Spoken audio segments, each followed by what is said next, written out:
तारीख में आपको पता है हजरत साबिर कलियरी रहमतुल्लाह ताला अलैह के मुतालिक आपने सुना होगा कि आपसे आपके मुरीद ने पूछा था कि फना और बका क्या चीज है, तो आपने फरमाया था कि मैं तुमको बाद में बताऊंगा। फना और बका, फना का मतलब खत्म हो गया, बका का मतलब बाकी रहने वाला।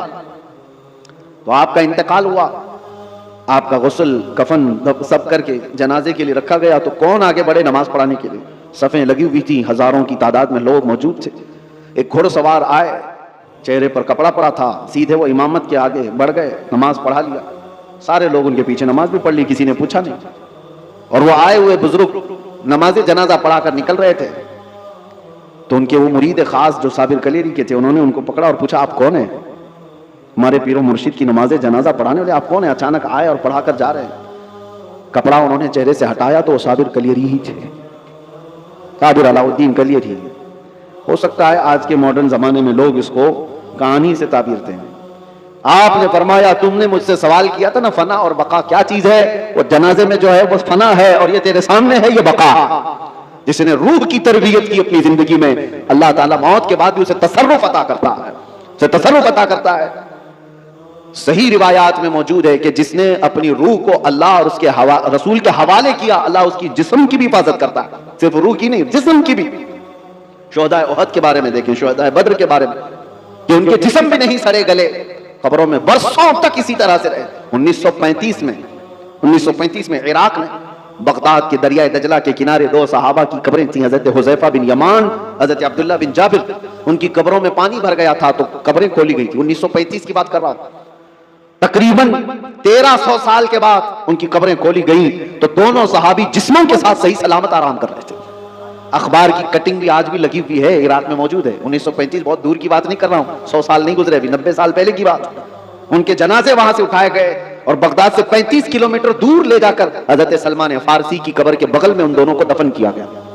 ये तारीख मौजूद है। वो सहाबा जिनकी कब्रों में उनके जिस्म 1300 साल तक बाकी हैं। कहना यह है, जिसने अपनी रूह को अल्लाह के हवाले कर दिया, अल्लाह उसके जिस्म की भी हिफाजत करता है। और जो सिर्फ जिस्मानी ख्वाहिशात के लिए जी रहा है, उसके जिस्म का हाल तो यह है, इधर रूह निकली, उधर जिस्म में बदबू शुरू हो गई। मैं नहीं कहता कि फिट नहीं रहना चाहिए, फिट रहना चाहिए, लेकिन यह नहीं है कि कुल मेहनत हम अपने जिस्म पर लगाएं और रूह का ख्याल भी नहीं किया कभी, रूह का ख्याल ही नहीं किया, तो यह जिस्म जिस वक्त साथ छोड़ देता है तो मेरे अजीजों बहुत बुरा हशर हो जाता है। मौला अली करमल्लाहु वजहुल करीम एक बार कब्रस्तान तशरीफ ले गए, कब्रों को सलाम किया, सलाम अलैकुम या अहलल कबूर। और उसके बाद वो मौला कायनात हैं, कब्र वालों से यूं कहते हैं, कैफ अहवालुकुम या अहलल कबूर, ऐ कब्रों वाले तुम्हारे हालतें क्या हैं। सईद इब्ने मुसय्यब हजरत अली के साथ थे। हजरत अली रज़ी अल्लाह तआला अन्हु के शागिर्द, मदीने के मशहूर ताबई सईद इब्ने मुसय्यब कहते हैं, मैं मौला अली को देख रहा था, वो कब्र वालों से पूछ रहे हैं। थोड़ी ही देर के बाद आपकी आंखों से मोटे मोटे आंसुओं के कतरात निकलने लगे और चारों कतार आप रोने लगे। सईद इब्ने मुसय्यब पूछते हैं मौला अली करमल्लाहु वजहुल करीम से कि सरकार आप इनसे बात कर रहे हैं और रो किस बात पर रहे हैं? मौला अली ने फरमाया, मैंने इनसे सिर्फ इतना पूछा कि तुम्हारी हालतें क्या हैं, तो कब्र वालों ने मुझे जवाब दिया, ए अली हमारी क्या हालतें पूछते हो?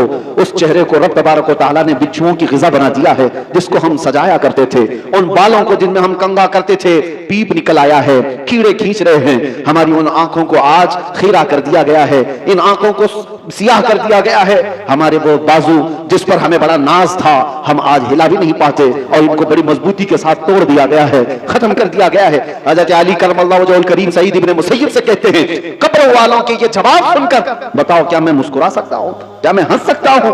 तो फिर अल्लाह का खौफ है कि मैं ज़ारो कतार रो पड़ा। मेरे अजीजों, हम सब भी उसी मंजिल के राही हैं, हम भी उसी आखिरी मकान के मुसाफिर हैं जहां हम सबके साथ ये होना है।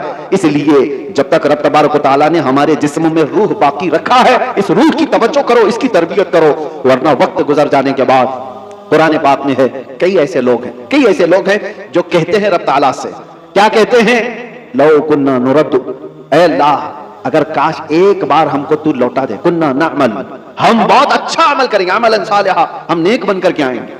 लो नुरद्दु, हम लौटा दिए जाएं, अगर एक बार हमें दोबारा दुनिया में भेज दे, हम पक्के मोमिन बन करके आएंगे, हम नेक इबादतगार बन करके आएंगे। रब ताला फरमाता है, कल्ला हरगिज नहीं, जो वक्त था वो बीत चुका, अब अमल का वक्त नहीं, अब सिर्फ हिसाब का वक्त है। अब सिर्फ हिसाब का वक्त है। इसीलिए अरबी में एक मकौला मैं पढ़ता था अपने तालिब इल्मी के जमाने में, मैंने तो अपने सिराने पर उसको लगाया हुआ था, हासिबू क़ब्ल अन तुहासबू, अपना हिसाब पहले पूरा कर लो इससे पहले कि तुम्हारा हिसाब लिया जाए।